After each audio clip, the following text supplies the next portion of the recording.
Cooking with পিউষা রান্নাঘরে আজকে আমরা হাজির হয়েছি চিকেন পাকোড়া বানানোর রেসিপি নিয়ে। এই পাকোড়া বানানোর জন্য আমি 1 কেজি পরিমাণ মুরগির হাড় ছাড়া বুকের মাংস ছোট ছোট টুকরা করে নিয়েছি। পেঁয়াজ কুচি, হলুদের গুঁড়া, মরিচের গুঁড়া, ধনিয়া গুঁড়া, আদা রসুন বাটা, ময়দা, কর্নফ্লাওয়ার, চালের গুঁড়া, লবণ, লেবু, কাঁচামরিচ কুচি, জিরা গুঁড়া, গরম মশলা গুঁড়া, পাঁচলে পাতা আর নিয়েছি হাফ চা চামচ পরিমাণ গোলমরিচের গুঁড়া।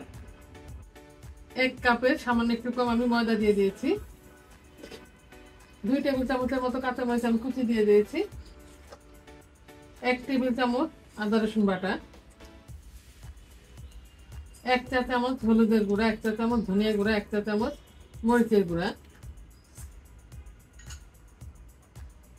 হাফ কাপের একটু বেশি চালের গুঁড়া,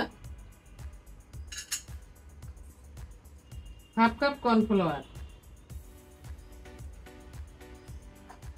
এখানে 1 চা চামচ জিরা গুঁড়া আছে, হাফ চা চামচের মতো গোলমরিচের গুঁড়া, 1 চা চামচ পাঁচলে পাতা আর হচ্ছে হাফ চা চামচ গরম মশলা গুঁড়া।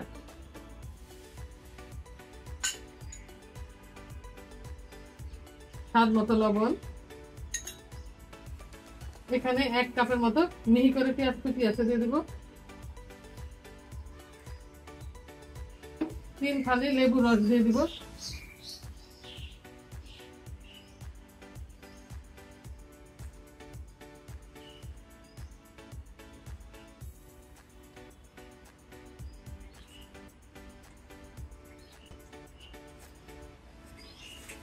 একটা ডিম দিয়ে দিব। সবগুলোতে ভালো করে মাখানোর পর এবার 2টা ডিম দিয়ে দিব।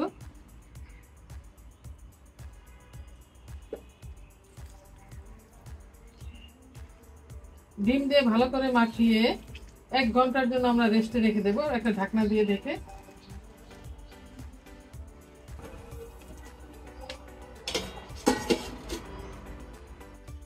এক ঘন্টার মতো পাকোড়াগুলো আমি মশলা দিয়ে মাখিয়ে রেখেছিলাম।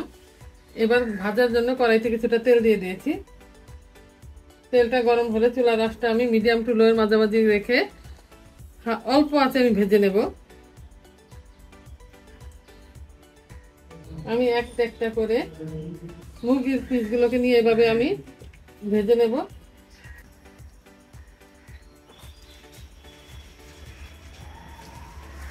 একটার সাথে যেন একটা না লেগে থাকে সেদিকে খেয়াল রাখতে হবে।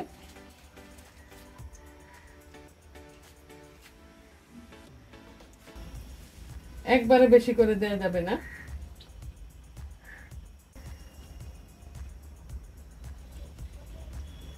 এক পাশ হলে আরেক পাশে আমি উল্টে দেব। চুলার আঁচটা মিডিয়াম টু লোয়ের মাঝামাঝি রেখে 10 মিনিটের মতো আমি ভেজে নেব। আর একটা বিষয় বলতে হবে, সেটা হচ্ছে আমি হাফ চা চামচ পরিমাণ বেকিং সোডা দিয়ে দিয়েছিলাম, ওটা আপনাদের দেখাতে আমি ভুলে গিয়েছি। চুলার আঁচটা মিডিয়ামে রেখে 10 মিনিটের মতো আমি ভেজে নিয়েছি। এরকম লাল লাল করে ভেজে নিয়েছি। এবার উঠিয়ে নেব।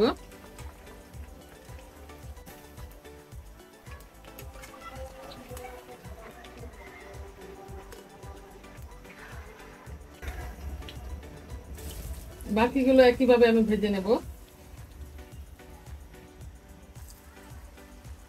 খেয়াল রাখতে হবে প্রতিটা পিসের সাথে একটু কাঁচামরিচ, একটু পেঁয়াজ যেন থাকে।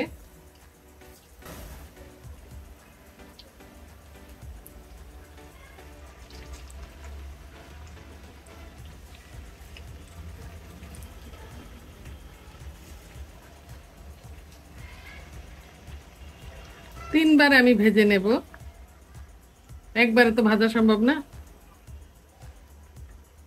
বেশি লাগালাগি করে ভাজা যাবে না, তাহলে একটার সাথে একটা আটকে যাবে। একটু ফাঁকা ফাঁকা করে রাখতে হবে। চিকেন পাকোড়া ভাজা হয়ে গেছে, নামিয়ে নেব।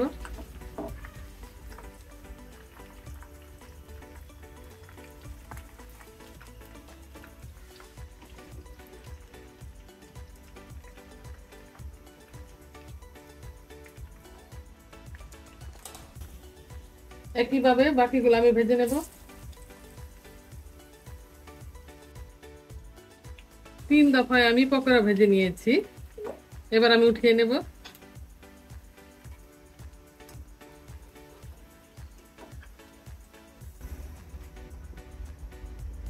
একটা সার্ভিং ডিশে নিয়ে দেখিয়ে দিচ্ছি।